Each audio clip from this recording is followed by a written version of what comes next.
So I just noticed that modern gaming has made most of the gamers soft, and the moment a game demands actual skill, you're all over Twitter crying for an easy mode. So today, we are looking at 20 titles that will absolutely break you, and if you can't beat them, it's not bad design, it is literally a skill issue. So, if you're ready, let's get into it. So first up, we have Mortal Shell. I mean, usually when people say indie Souls-like, you expect a janky mess that misses the point. But this game actually brings something new to the table. You play as a weird, wraith-like creature that possesses the bodies of fallen warriors, which essentially act as your classes. The big hook here is the hardening mechanic, where you can turn your body into stone at literally any moment to tank a hit. It completely changes the rhythm of combat because, unlike Dark Souls where you are constantly rolling around, here you have to stand your ground and time your defense perfectly. Frankly, it is a much slower, weightier game than its inspirations, and that sluggish pace can really throw you off if you are used to faster action. The world is this grim, confusing labyrinth that does not really explain where you need to go, which adds a layer of frustration to the exploration. Another thing that is just cruel is the item familiarity system. You have to use an item to figure out what it does, meaning you might eat a poisonous mushroom thinking it is a healing item. That kind of trial and error design is punishing in a way that feels old school. If you lose all your health, you are knocked out of your shell and have one chance to reclaim it, but one hit means death. The bosses are not the hardest in the genre, but the lack of healing items makes every encounter a battle of attrition. It is a shorter experience, sure, but it demands a level of patience that most players just do not have. It rewards a very specific, methodical playstyle, and if you try to rush it, you are going to have a miserable time. Coming in next is Hellpoint. It is basically what happens if you take Dark Souls and throw it onto a haunted space station. I mean, people always ask for sci-fi versions of these games, but this one is genuinely unsettling. You wake up on this massive station called Irid Novo that is orbiting a black hole, and right away you can tell something went horribly wrong. The layout is just confusing, you know? It is full of identical corridors and hidden paths that make navigation a nightmare. One of the coolest features is that the black hole actually affects the gameplay in real time. Depending on the position of the station, dynamic events trigger, or enemies get buffed, which adds this layer of unpredictability. The combat, though, it feels a little floaty. It does not have that tight, snappy response you get from the big-budget titles, which can lead to some really cheap deaths. You are fighting these cosmic horror abominations that look like they crawled out of a nightmare, and the game is surprisingly deep with its secrets, forcing you to really dig into the lore to understand why you are even there. You can actually play this in split-screen co-op, which is a feature almost no other Souls-like has. But do not think that makes it easy, because the bosses have health pools that just go on forever. It is definitely a bit janky, I will not lie about that. Glitches happen, and sometimes the hitboxes are questionable, but if you can look past the rough edges, the atmosphere is heavy and oppressive in a way that really sticks with you.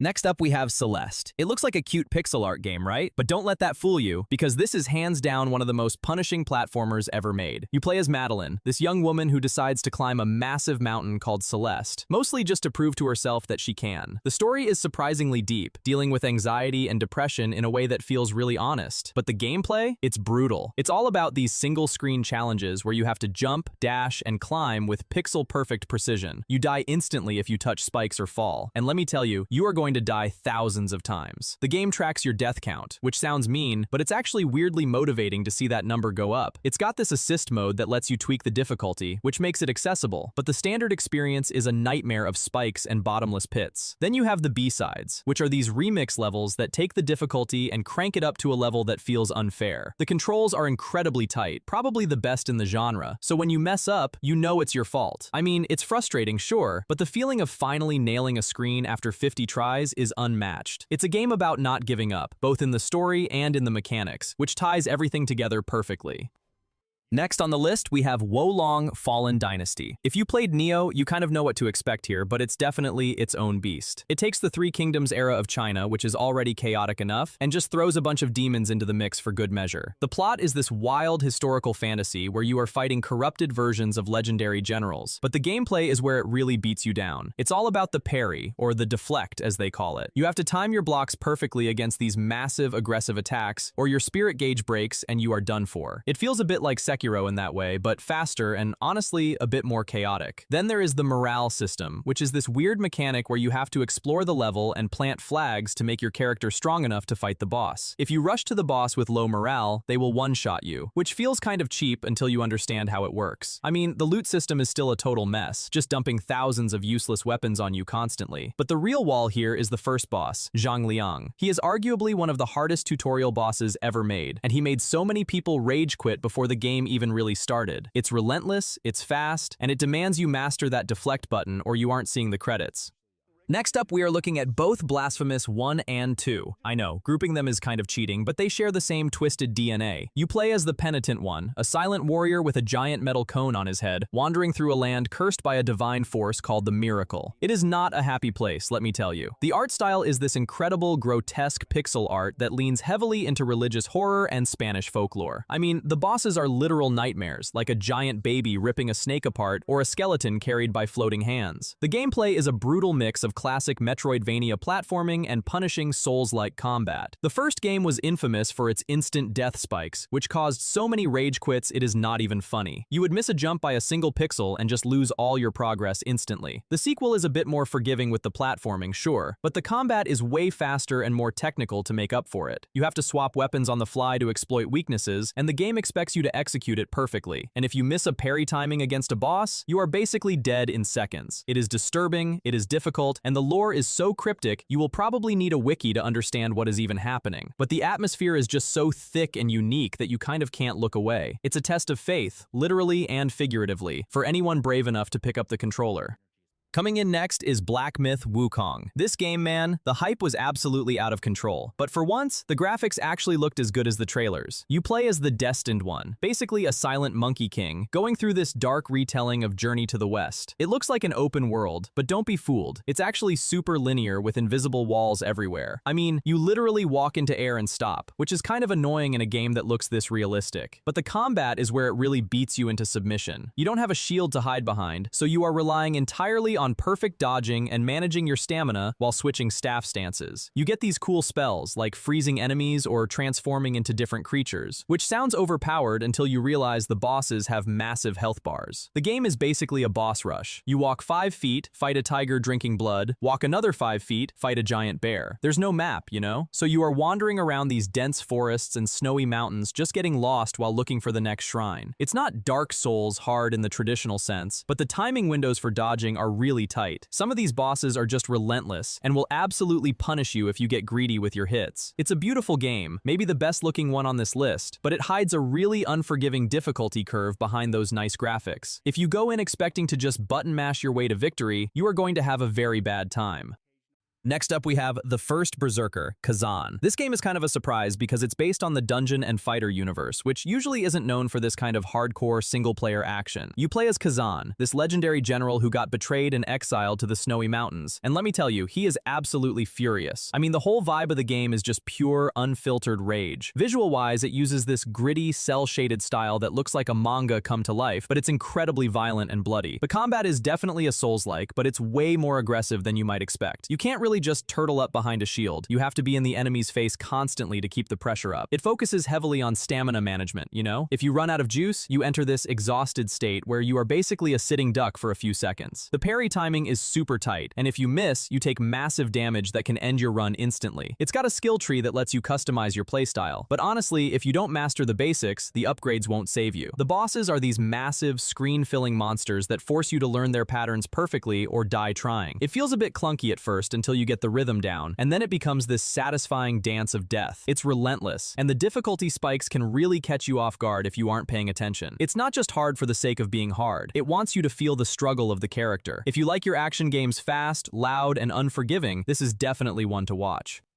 Next on the list, we have the doubleheader of Hollow Knight and the long-awaited Silksong. I mean, for the longest time, Silksong was basically a collective hallucination that we convinced ourselves was real, right? But now that we have both, it is clear that Team Cherry just hates its player base in the best way possible. In the first game, you are this cute little knight exploring Hallownest, a kingdom of bugs that looks hand-drawn and innocent. Don't let the art style trick you though, because this game is absolutely savage underneath that cute exterior. The exploration is deceptively open, letting you wander into Deepnest way before you are ready, where you will definitely die. And if you think the base game is hard, wait until you try the optional content like the Path of Pain. I mean, it is literally named the Path of Pain, so you know exactly what you are signing up for. Then you jump into Silksong and you realize they somehow made the combat even faster and more stressful. You play as Hornet, who is way more acrobatic than the Knight, which sounds like an advantage, but it just means the enemies are faster too. The healing mechanic forces you to be aggressive to generate silk, so you can't just hide in a corner and heal up. It's got that same depressing, gorgeous atmosphere where everything feels dead and important. The bosses in both games are like dances, where one wrong step sends you back to the bench. Frankly, the difficulty spike in Silksong is a rude wake-up call for anyone who got rusty waiting for it to come out. It demands perfection, you know? You have to memorize patterns until your hands hurt, but finally beating that one boss after 3 hours is the best feeling in the world.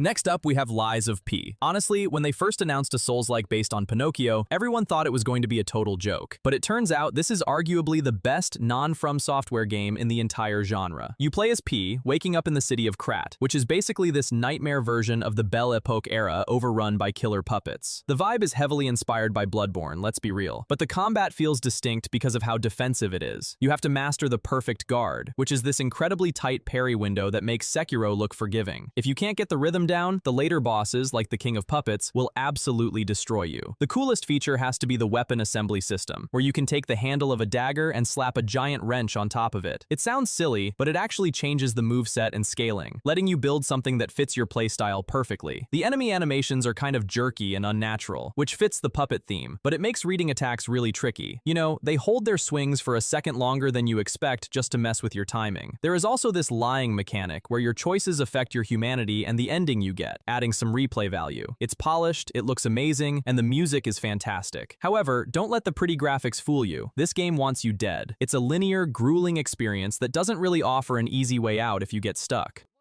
And up next, we have the Dark Souls series. You simply cannot make a list about hard games without bending the knee to the franchise that literally spawned the term soulslike. It is kind of funny looking back because when the first one dropped, people treated it like this impossible niche game for masochists. But the reality is, the difficulty is just a tool to force you to actually pay attention to the world around you. You play as a cursed undead, wandering through these decaying, majestic kingdoms to essentially decide the fate of the world. The storytelling is famously vague, you know? You have to read item descriptions on keys and armor just to figure out why you are killing a giant wolf with a sword in its mouth. The level design, especially in the first game, is a masterclass in interconnectivity that still blows people's minds today. Then you have Dark Souls 2, which is, well, it is the black sheep of the family. It throws these notorious gank squads at you where you fight 10 guys at once, which feels a bit cheap compared to the fairness of the others. Dark Souls 3 speeds everything up, taking cues from Bloodborne, and delivers some of the most intense boss fights in gaming history, like the Nameless King. The thing is, none of these games hold your hand. There is no map and no quest markers to save you. You will get lost, you will lose thousands of souls, and you will probably want to break your controller. But that specific feeling when you finally beat a boss that has been stomping you for 3 hours is unmatched. It changed the industry for a reason, proving that gamers actually want to be challenged, not just guided through a movie. And next up is Bloodborne. Honestly, for a lot of people, this is the absolute peak of From Software's catalog. It trades the slow, defensive knights of Dark Souls for this gothic nightmare where you are a hunter in the city of Yharnam. The setting is just drenched in atmosphere, starting with werewolves and Victorian horror before taking a sharp left turn into full-blown cosmic madness. You don't have a shield to hide behind here, which is terrifying at first. Instead, you have a gun in your left hand, but it's not for damage, it's for parrying enemies right before they hit you. I mean, the game literally rewards you for being reckless with the rally system. If you take damage, you have a small window to hit the enemy back and regain that health. It forces you to stay in the pocket and fight when your instinct is to run away. The trick weapons are arguably the coolest weapons in any RPG, letting you transform a saw cleaver into a long-range blade mid-combo. But let's not sugarcoat it, this game is brutal. The bosses move faster than anything we had seen at the time, screaming and flailing in ways that are hard to read. And then you have the insight mechanic, where the more you know about the world, the harder the game actually gets because you start seeing things you weren't supposed to see. We have to talk about the DLC, the Old Hunters, because it contains some of the hardest bosses ever made. The Orphan of Kos alone has probably caused more broken controllers than any other boss in history. It runs at 30 frames per second on the PlayStation, which is tragic, but even that technical flaw can't ruin the experience. It is a masterpiece of aggression and horror that demands you conquer your fear to survive. Coming in next is Nioh 2. People often call this Samurai Souls, but honestly, that description doesn't really do justice to how overly complex this game actually is. You create your own half-yokai character in Sengoku-era Japan, which is cool, but the story is mostly just an excuse to fight demons. The combat is where your brain starts to hurt because you have 3 different stances, high, mid, and low, that you have to swap on the fly. Then there's the key pulse mechanic, where you have to press a button at the exact right moment after an attack to regain stamina. If you ignore that mechanic, you are going going to be out of breath constantly, and you will die. On top of that, you have the burst counter, which forces you to interrupt enemy attacks with a specific timing that varies depending on which guardian spirit you have. It's a lot to manage, you know? In Dark Souls, you can usually get by with dodging and hitting R1, but here, the game demands you use every single tool in the toolbox. The enemies are relentless and hit incredibly hard, often two-shotting you even if you have decent armor. The loot system is straight out of Diablo, dumping thousands of swords and helmets on you that you have to sift through to find the right stats. I mean, spending 20 minutes in a menu just to optimize your build is part of the core loop. The bosses are visual spectacles, sure, but they have health pools that feel endless if you aren't exploiting their elemental weaknesses. The Dark Realm phases, where your stamina recovery tanks, are specifically designed to make you panic. It is overwhelming at first, and the tutorial barely scratches the surface of what you can actually do. It is a game for people who love spreadsheets as much as they love sword fighting. If you can master the systems, the combat flow is unmatched, but getting there is a painful process. Next up, we have Sifu. You might look at this and think it's just a cool modern beat-em-up, but frankly, if you play it like that, you won't make it past the first level. You play as a kung fu student on a classic revenge path to hunt down the 5 masters who murdered your father. The story is pretty simple, sure, but the hook is the aging mechanic, which is absolute genius. Every time you die, you resurrect, but you come back older. It is such a cool concept because your character literally ages physically. Your hair turns gray and your beard grows out right in the middle of the fight. As you get older, your attacks deal more damage because of your experience. But your maximum health gets shorter because, well, you are an old man now. The thing is, you can't just grind for XP to overlevel the bosses here. You actually have to learn the kung fu. The combat is all about breaking the enemy's structure, kind of like Sekiro, rather than just whittling down their health. You have to parry, slip punches, and manage crowd control perfectly, or you will get surrounded and destroyed. The second level, the club, is infamous for absolutely walling players who haven't mastered the dodge mechanics yet. You have to fight through a dance floor of enemies and then a boss who just does not let up. It is incredibly punishing because if you finish a level at age 70, you are basically screwed for the rest of the game. It is a title that demands perfection and mastery, not just persistence. But when you finally walk into a room and clear it without taking a single hit, you feel like an actual martial arts master.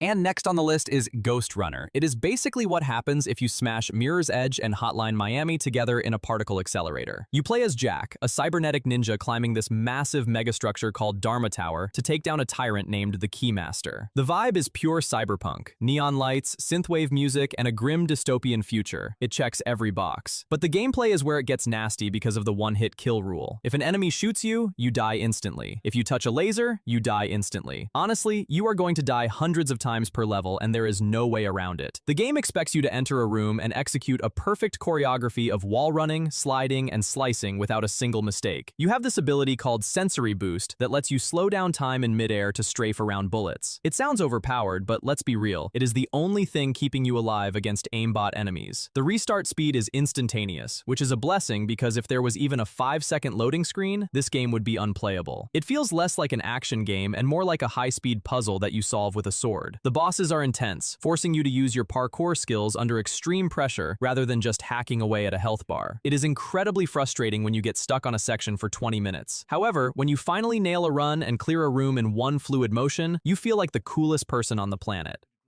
Coming in next, we have Returnal. Look, usually when we talk about roguelikes, we expect these cute little indie games, but Returnal is a full-blown AAA nightmare that looks incredible while it kicks your teeth in. It's undeniably gorgeous, but that beauty hides a game that is absolutely hostile to the player. You play as Selene, stuck in a time loop on the planet Atropos, and the story is this psychological horror trip that barely explains anything. Unlike something like Hades where you keep your stats, here you lose almost everything when you die, which is just demoralizing. The runs are long too. You know, we are talking 2 or 3 hours of intense focus, and one slip-up sends you all the way back to the crash site. The difficulty spike in the third biome, the Derelict Citadel, is infamous because of those flying drones that just dive-bomb you instantly. Basically, you have to learn to dodge towards bullets, not away from them, which goes against every instinct you have as a gamer. The boss fights, like Ixion or Frike, are these dazzling bullet hell spectacles that force you to memorize complex patterns while aiming. It feels terrifying because there are no checkpoints during a boss fight. You die, you restart the whole cycle. The game demands you manage your adrenaline levels, which reset if you take even one hit. So playing perfectly isn't just a flex, it's actually the only way to get strong enough to survive. It feels impossible when you first start, mostly because the game doesn't explain its systems well, but eventually you stop thinking and start reacting, and that's when you finally break the loop. And next up is Ninja Gaiden 4. You know, for a long time, it really felt like this series was just gone, right? But they actually brought it back, and man, the story is just as over the top as you'd hope. Basically, Ryu is dragged back to Hayabusa Village because, surprise surprise, another ancient demon lord has surfaced to steal the Dark Dragon Blade and bring about the end of the world. It's standard ninja melodrama, but it sets the stage perfectly for the violence. The thing is, this isn't the watered-down action we feared. It's brutal. You're running through these gorgeous, ruined, neo-futuristic cities, and the game just throws endgame-level enemies at you from the start. They added this shadow step mechanic where you can phase through attacks, which sounds helpful, but the timing window is so small that if you miss it by a millisecond, you eat a massive combo. And we have to talk about the return of the explosive shuriken ninjas. They are undeniably the most annoying enemy type in history, spamming you from off-screen while you're trying to fight a boss. The difficulty spike at the Sky Fortress is where most people are going to break their controllers. You have to fight your way up these narrow walkways with zero guardrails, and one wrong jump means instant death. It feels unfair, honestly. The camera is still kind of your worst enemy, getting stuck in corners during tight fights, but that's practically a series tradition at this point. It's a game that demands you play it like a fighting game, memorizing frames and combos, or you just won't survive. It feels impossible until you stop panicking and start flowing, and then it's a masterpiece.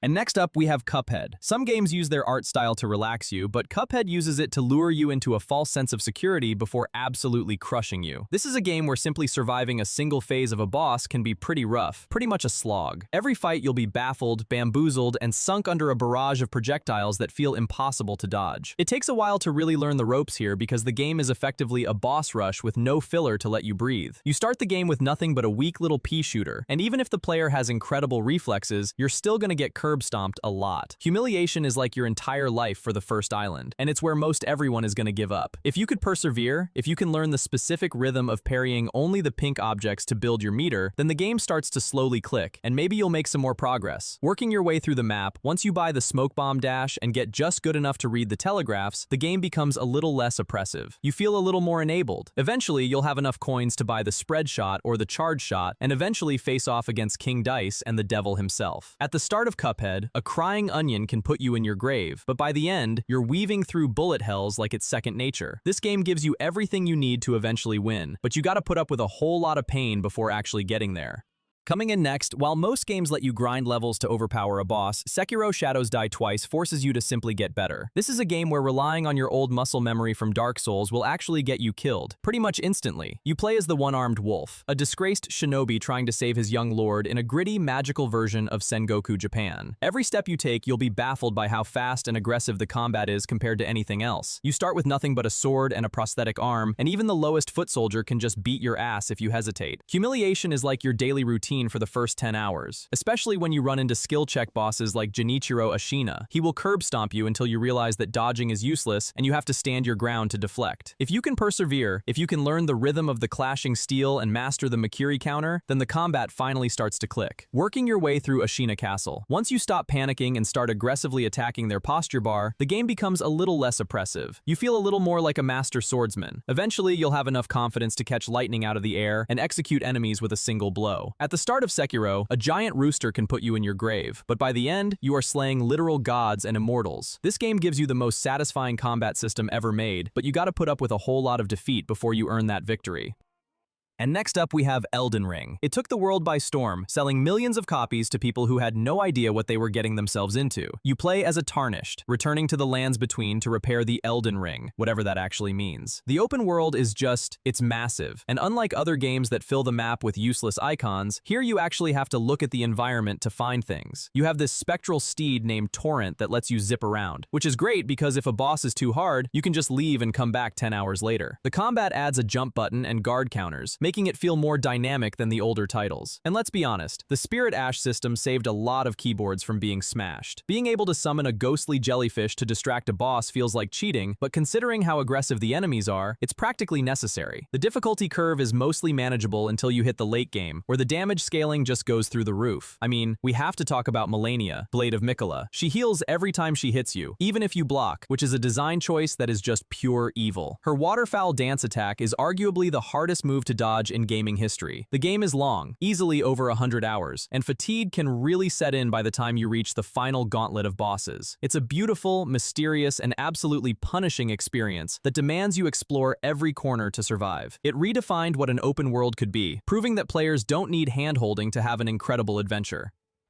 So next up, we have Doom Eternal. Look, most shooters want you to feel powerful right away, but this game actually forces you to earn that title of Slayer. It's a game where simply standing still for 2 seconds is a death sentence, pretty much a guarantee that you'll restart the checkpoint. You play as the Doom Slayer, obviously, ripping and tearing through earth and hell, but the plot is really just a backdrop for the most stressful combat loop ever designed. Every arena you enter, you'll be baffled, bamboozled, and swarmed by demons that are faster and smarter than anything in the 2016 game, or maybe even in the Dark Ages. It takes a while to really learn the ropes here because of the aggressive resource management. You'll run out of ammo constantly, so everyone hates it at first because they try to play it like Call of Duty. You have to glory kill for health, chainsaw for bullets, and flame belch for armor, all while moving at breakneck speeds. Humiliation is like your entire life for the first few levels, especially when you meet your first Marauder, who is basically a walking difficulty spike. If you could persevere, if you can learn to weapon swap instantly to maximize damage output, then the game starts to slowly click. Working your way through the campaign, once you get the super shotgun and the meat hook, the game becomes a little less oppressive. You feel a little more enabled, like you are the one hunting them. Eventually, you'll have enough upgrades to dash infinitely and face off against the icon of sin. At the start of Doom Eternal, a couple of mancubus demons can put you in your grave, but by the end, you're wiping out entire armies without breaking a sweat. This game gives you everything you need to be a god, but you gotta put up with a whole lot of panic before actually getting there.